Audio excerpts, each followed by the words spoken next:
I have always been convinced that in life, as in business, discipline and a clear plan are important. Every decision I make, every action I take is carefully calibrated and calculated. I don't let feelings or chance interfere with the course of events.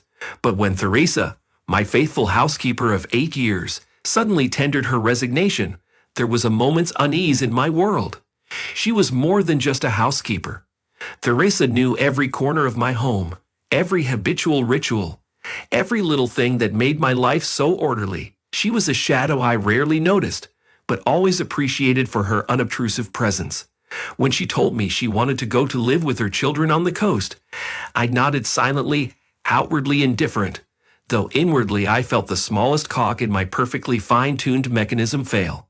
The secretary quickly found a replacement, a girl named Sophia. Her appearance matched my requirements, modest, almost unremarkable, as reserved as a quiet winter evening. She was so unassuming that I hardly noticed her when she first entered my house.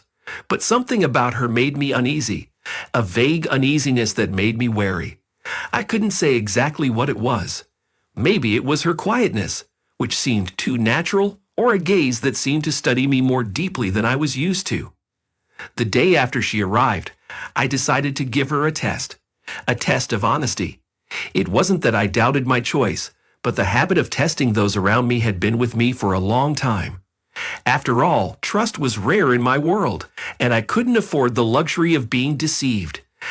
I entered the office, opened the safe, and pulled out a wad of large bills. My actions were honed to the point of automatism. I slid the money from one safe to the other, leaving it slightly ajar, just noticeable enough to draw attention to myself. It looked as if someone had forgotten to close it in a hurry. It was as if I'd given an invisible hand a chance to reach for the forbidden, to catch it red-handed. Before I left, I activated the hidden camera mounted in the corner of the office. It was an old habit, developed by years of working with people who couldn't be trusted. I left the house for another business trip, but thoughts of Sophia never left me. What was she really like? Can this modest girl be trusted? 2 days flew by unnoticed in business and meetings, but returning home, I already knew what I would do first of all. When I entered the house, I immediately smelled a fresh aroma, a mixture of lemon and something subtle, like a light spring breeze. Sophia had indeed done everything perfectly. The floors were gleaming. There wasn't a speck of dust or crumb. Even the bathroom sparkled, and on a shelf in the bathroom were new shampoos and toothpaste. She had noticed that the old ones were almost out, and had bought them herself. But even that didn't reassure me. I knew the most important thing was waiting for me in the study. I put on a dark blue terry cloth robe, soft slippers, and headed to my workplace, where the truth, captured on tape, was waiting for me. I sat down in front of the screen, started the tape, and began to rewind the video to the moment when Sophia entered the office. Her figure in a black uniform with a white apron flashed on the screen as she methodically cleaned the room. At first I was relieved. Everything looked perfectly normal. She was stacking papers, dusting, polishing shelving units. But then, I noticed her stop in front of a bookcase, her gaze lingering on one of the albums. Suddenly, I felt my fingers clench into a fist. Sophia pulled out the album, slowly flipping through its pages. My heart pounded faster. She stared at one of the pictures for a long moment, then carefully pulled it out, and looking around, tucked it into her pocket. My first thought was full of indignation. A spy? A thief? Sent by someone to find out my secrets. But what did she want with an old photograph? I couldn't wait until morning to ask her that question. I called Sophia and asked her to come into my office. When she walked in, her face looked calm, but I noticed her hands trembling slightly. My mind was racing with thoughts, but I knew one thing. She had to explain herself. "Why did you take that picture?" I asked coldly, not taking my eyes off her face. "Was there a camera in it?" she whispered, and her eyes were filled with fear, but it didn't seem to be from exposure, but from what she had to say. "Yes, there was," I answered, trying to catch the slightest sign of a lie. She sighed, and gathering her composure, said, "Yes, I took it. But I'm not who you think I am." Sophia stood in front of me, clearly nervous, not because of fear of exposure, but because of what she had to say. I could see her trying to collect her thoughts, her gaze darting around the room, trying to avoid meeting my eyes. It was strange. Usually people in her position would confess right away, or conversely, start lying their way out of a situation. But there was something different here, something I couldn't figure out. I repeat the question, I said, staring intently into her eyes. Why did you take that picture? Her eyes met mine for a moment, full of anxiety and something else. A feeling I couldn't identify. It was like the click of a lock, as if she had just decided to open the door that hid the truth I had been searching for so long. This picture, she began, her voice trembling like the string of a taut bow. This picture was important to me, because it was of my mother. I froze, feeling something inside me crumble. Mother? My head filled with questions. What could this girl have to do with my past life? I remembered too well every woman that had passed through my life, and none of them could be Sophia's mother. But her voice was full of confidence, as if she knew something that no one, including me, had a clue about. Your mother? I asked, feeling my throat tighten with a premonition of something terrible. She nodded, and her hands finally stopped shaking. I could see the determination in her eyes. She'd been preparing for this conversation, probably before she'd even stepped into my house. Yes, my mother, she repeated firmly. Her name is Isabella. The name sounded like a stab to the heart. Isabella. How long it had been since I'd heard that name. How long I tried to forget it, dusting myself off with work, money, success, all to dull the pain of loss. But that name, that cursed name, brought me back to a past I thought was buried forever. I barely restrained myself from collapsing into the chair. Remembering her was both pleasurable and agonizing. The thought of the girl in front of me being her daughter made me feel as if someone had pulled the rug out from under me. Sophia was Isabella's daughter? That was impossible. You. My voice trailed off, and I could barely continue. Are you saying that your mother is Isabella? Sophia nodded again, and some hidden pain flashed in her eyes, deep and old, that I must have just brought to the surface. She was silent, as if waiting for me to realize the full implications of her words. But I was already lost in a whirlwind of memories. Pictures of the past flashed before my eyes. Our first meeting with Isabella, her infectious laughter, her eyes full of promises that never came true. I remembered hugging her that last night before I left. I was sure she'd be waiting for me, that everything would be just as we dreamed. But instead, I got a letter, cold, sobering, like a knife blade through living flesh. In it, she told me she'd met another man, that she didn't love me anymore. I lost everything in that moment, my faith in love, in people, in life itself. And now her daughter is standing in front of me, claiming that her mother is the same Isabella who broke my heart. It's impossible, I muttered, more to myself than to her. It's just not possible. Sophia waited until my words stopped ringing in the silence of the office, and then she continued.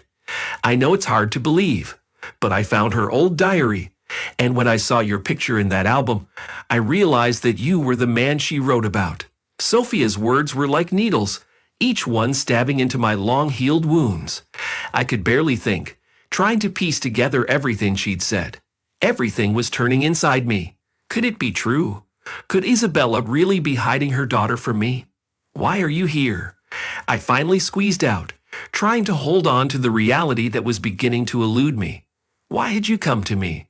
Sophia looked at me with a long, evaluating stare, as if deciding whether to reveal everything to the end. In that moment, I realized that she wasn't just some random maid, not just the daughter of a woman I'd once loved. She had come here with a purpose, and that purpose was much deeper than just learning the truth about her origins.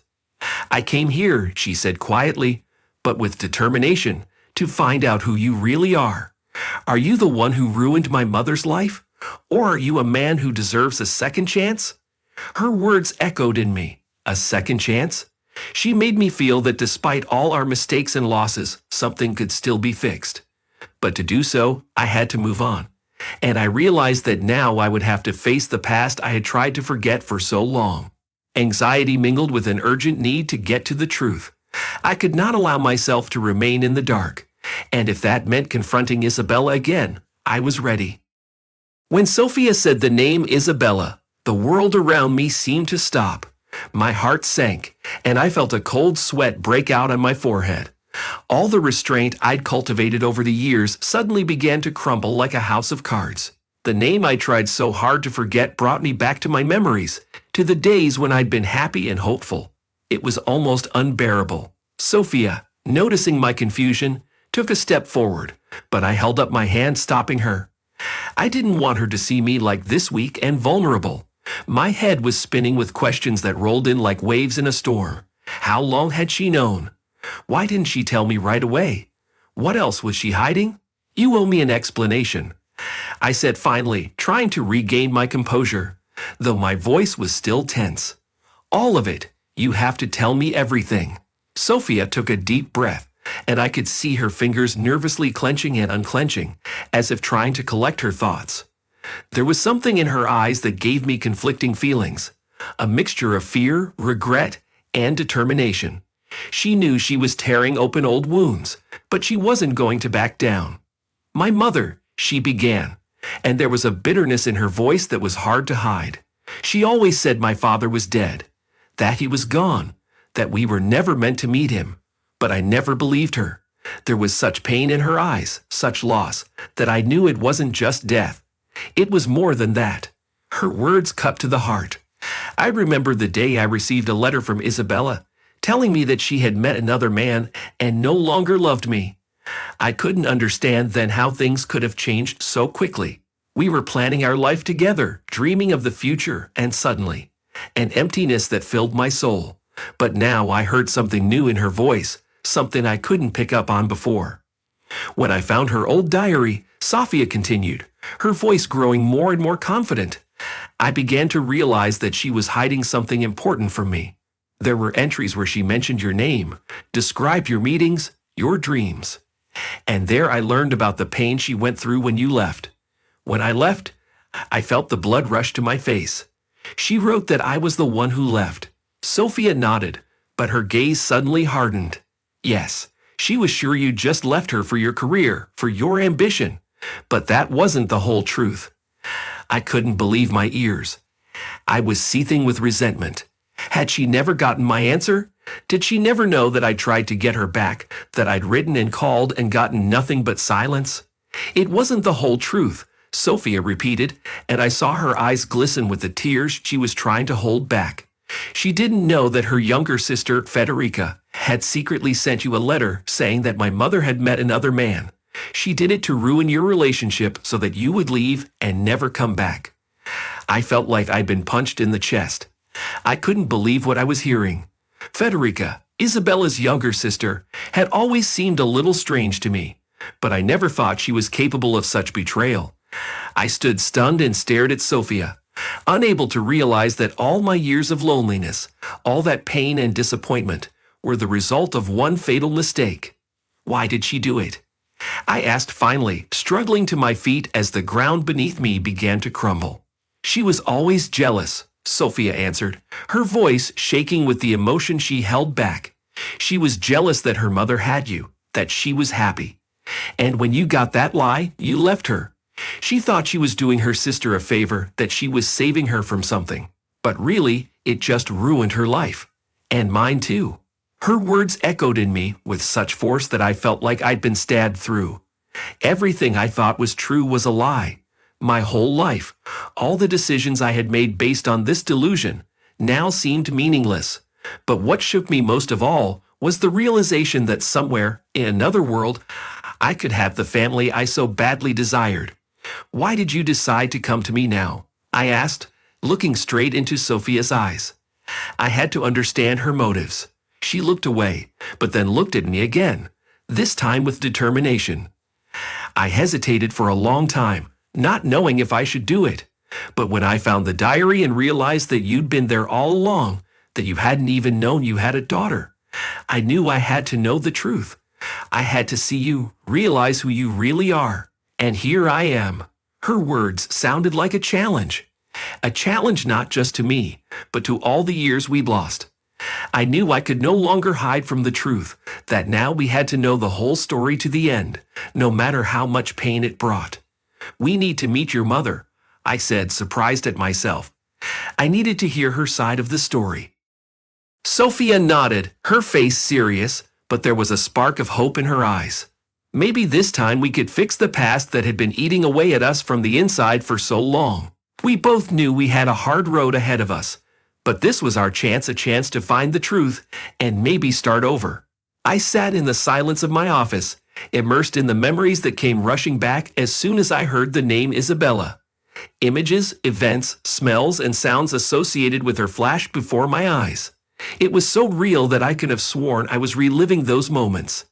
I realized that these memories weren't just popping up in my mind, they were bursting into it, breaking down the familiar walls of my emotional defenses. I remember the first time I met Isabella. It was at a corporate event when I was just starting to build my career. I was young, ambitious, and I knew even then that I would succeed.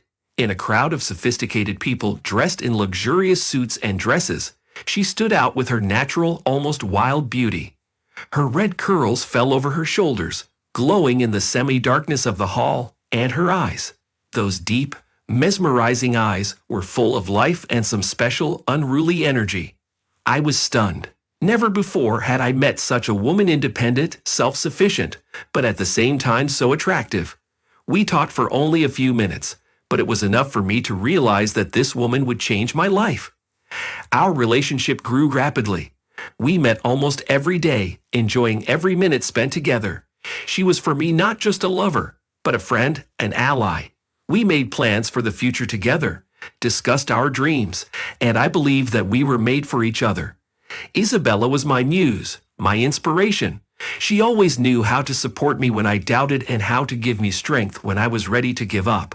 I remember sitting on the balcony of her apartment on one of those warm summer evenings when the whole world seemed perfect. We were silent, enjoying each other's presence, and then she suddenly said, "You do realize that I will always be with you, don't you, Antonio? No matter what happens." I laughed then, not paying attention to what she said. I was young and too confident to think about possible difficulties. I just put my arms around her, pulled her close to me, and whispered in her ear, "And I will always be with you." But now, looking back, I realize how naive I was. Fate was already preparing for us a test that would change our lives forever. It all started when I was offered to manage a new branch of the company abroad. It was an incredible promotion, an opportunity I couldn't pass up. But it meant one thing. I had to go away, leaving Isabella behind for a while until I settled in. I remember how hard it was for me to tell her that. We were sitting in the same restaurant where we had first met, and I watched her eyes fill with anxiety when I talked about my upcoming business trip. But as always, Isabella proved herself to be a strong woman. She only smiled and said, "I understand, Antonio. This is your chance, and I won't stand in your way. I'll wait. We'll get through this." I was grateful for her support, but a feeling of unease still settled inside me. Something was wrong. I could feel it, though I couldn't quite put my finger on what it was. Perhaps it was a premonition of trouble. Perhaps it was intuition. But I ignored these feelings, focusing on the work ahead of me. We continued to prepare for my departure, and each moment spent with Isabella became more and more precious to me. But as the day of my departure drew nearer, I felt an invisible wall growing between us. We began to talk less often about the future, less often to share our dreams, and in her eyes I saw the same anxiety that she tried so hard to hide behind her smile. When I finally left, our relationship was no longer the same. We still exchanged messages and talked on the phone, but I felt like I was losing her. And then that letter came. It took me by surprise, like a stab in the back. I was sitting in my new office, sorting through another pile of papers, when the secretary brought me an envelope. I recognized her handwriting immediately, and my heart sank with anticipation. I thought it was just a letter of encouragement, that she might miss me. But when I opened it and started reading, my world crumbled around me. She wrote that she had met someone else, that she didn't love me anymore, that it was over. I reread the letter over and over again, not believing my eyes. It couldn't be true. I wanted to call her immediately, to demand an explanation, but something stopped me. Maybe it was pride. Maybe it was fear of hearing confirmation. I never called. Instead, I threw myself into my work, trying to dull the pain. I refused to believe that Isabella could do such a thing. I'd always believed that she was stronger than that she wasn't the kind of woman to give up on love so easily. But time passed, and I began to come to terms with the idea that perhaps I was wrong, that maybe she really had found someone else to be there for her while I was away. I tried to forget her, forget the pain she'd caused me, but I couldn't. Instead, I only grew colder, harder, as if I were building a wall around myself so that no one could hurt me anymore. But now, after all these years, I realized that I had been living a lie all along. Sophia had told me a truth that changed the way I thought about the past. None of it was true, and I had wasted all those years. Federica, her younger sister, had ruined everything we had because of jealousy and envy. I could feel my insides boiling with rage. But what scared me the most was that I didn't know how to live with it now. I had spent so much time trying to forget, and now that the truth was out, I didn't know how to deal with it. We need to meet with Isabella, I told Sophia, trying to hide the tremor in my voice. I need to hear her side of the story. Sophia nodded, but I could see she was worried too. This wasn't just a trip to her mother's house for her. This was a chance to find out who her father really was. A chance to realize what she and her mother had lost. We arranged to meet Isabella the next day. I stayed up all night running through possible scenarios in my head. I didn't know what I would say to her. I didn't know if I could forgive her for all of this. But I knew one thing. This conversation would change everything. And I was ready for it, despite my fear and uncertainty. When I awoke in the morning, the feeling of anxiety that had been building up for the past few days had reached its climax. The day of my upcoming meeting with Isabella was filled with uncertainty and anticipation. I knew that this conversation would change everything, that we would have to look into each other's eyes again and face a past that had long remained unresolved for all these years. I dressed in silence, every gesture seeming mechanical, as if I was trying to keep control of myself in anticipation of something inevitable. Sophia was waiting for me in the lobby when I came downstairs. Her face was tense, her eyes telling me that she, like me, was struggling with her own fears. She didn't know how she would face her mother after all the discoveries she had made the day before, but there was a determination in her gaze that inspired respect. We left the house in silence and got into the car. I instructed the driver to go to the address Sophia had dictated with a slight tremor in her voice. There was complete silence on the road. I didn't know what to say. Two feelings fought inside me. Rage at Isabella for the years of lies, and reluctance to feel the pain of seeing again what I tried to forget for so long. Each turn in the road brought us closer to the inevitable, and I could feel my breathing getting heavier and heavier. Sophia was nervously tugging at the hem of her dress, and I, despite all my outward restraint, realized that this day was going to be one of the most difficult of my life. As we pulled up to the house, I felt my heart skip a beat. The house was small and modest, but it was surrounded by manicured flower beds, and in that simple charm I recognized the woman I had once loved. Sophia took a deep breath and got out of the car first. I followed her, feeling everything inside me tense to the max. The door was opened for us by Isabella herself. When our gazes met, time stood still for a moment. Her face, once so familiar, now looked tired, with deep wrinkles I didn't remember. But the eyes remained the same. Deep, expressive, full of inner strength and wisdom. There was something in them that made my heart beat faster again. "Antonio," she said quietly, as if she couldn't believe I was standing in front of her. I nodded, not knowing what to say. My throat constricted, and I could barely breathe. Sophia stood next to me, her hands clenched tightly into fists, and I could sense that she was having a hard time as well. Isabella was silent, but her eyes slid from me to Sophia, understanding and pain in them. She knew why we were here. "Mom," Sophia broke the silence, her voice shaky but firmly intent. "We need to talk." Isabella nodded and gestured for us to come in. We walked into the small but cozy living room, furnished with simple but tasteful pieces. I remembered how we had dreamed of a house where everything would be chosen together, where every corner would hold a piece of us. This house, though modest, seemed to embody a part of that dream. We sat down on the couch, and Isabella took the chair opposite. There was an agonizing silence, and I knew it was time to start this conversation. Why?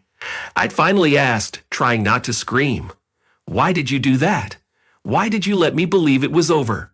Isabella lowered her eyes, and I noticed her hands clenching on the armrests of the chair. She took a deep breath, as if gathering her strength.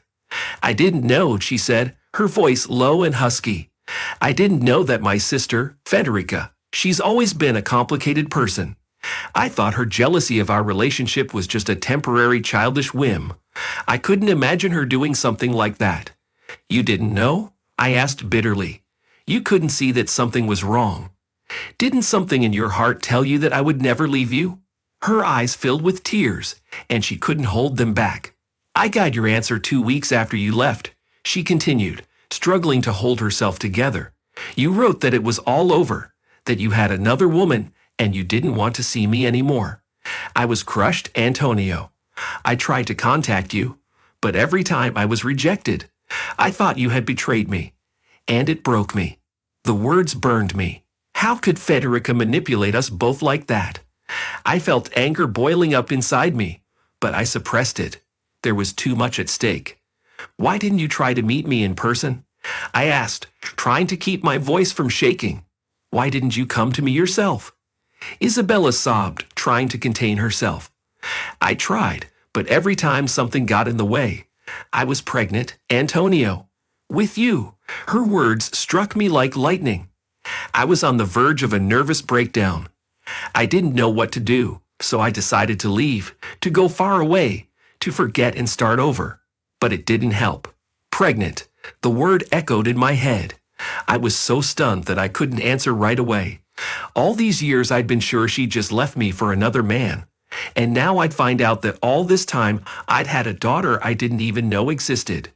You never told me, I whispered, realizing the tragedy of the situation. Never. I tried, Isabella said, her voice trembling again. I wrote you letters, but they came back as if you never existed. I even tried to find you, but they told me you'd gone abroad forever. I stared at her, unable to believe what I was hearing.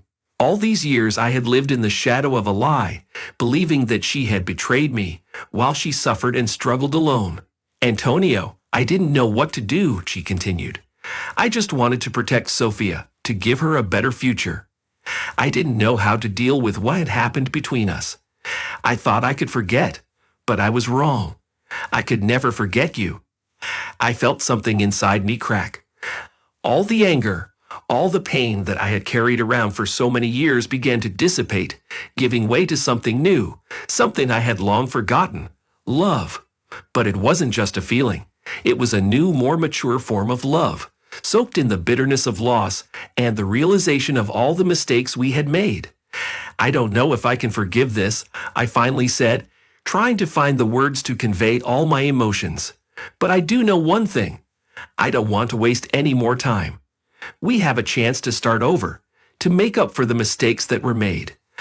I want to be a part of your life, a part of Sophia's life. I want to be the father I should have been from the beginning. Sophia, who had been silent all this time, suddenly stepped forward and hugged me.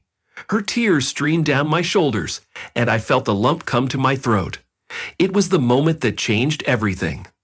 I finally felt like I'd found what I'd been missing all these years, a family.